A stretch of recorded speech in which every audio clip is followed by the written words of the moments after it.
Max and Amy walked along the sunny beach on their latest adventure when they noticed something unusual splashing in the shallow water.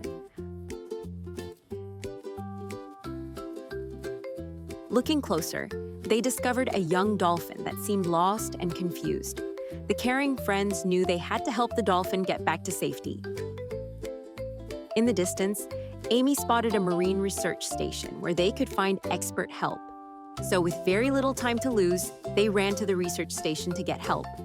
There, they met Dr. Sara, a friendly marine biologist.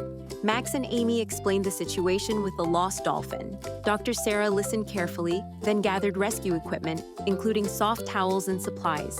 The team walked back to the beach, ready to help Dr. Sara examine the dolphin carefully and to learn more about dolphins and their care.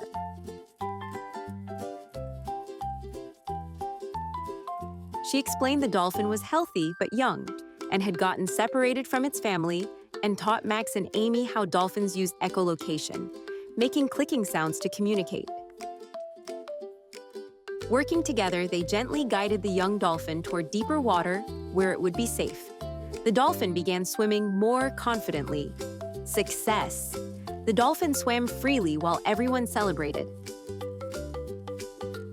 Dr. Sara explained how dolphins live together in family groups called pods. They learned about the clicking sounds dolphins use to communicate. Then something amazing happened in the distance.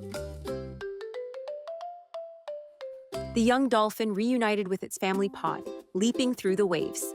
Dr. Sara taught them about protecting ocean habitats. They learned how humans can help keep the oceans clean and safe. Max and Amy promised to be ocean protectors and, with a big smile, posed for a photo with Dr. Sara.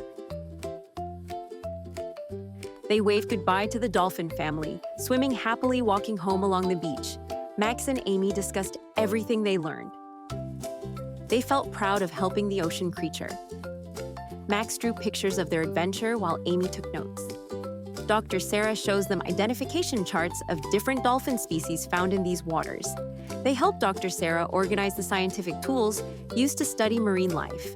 Because they were such good students, she gives them marine biology books to continue learning about ocean science at home. Max and Amy walk into the beautiful sunset, carrying their new books as newly inspired ocean protectors.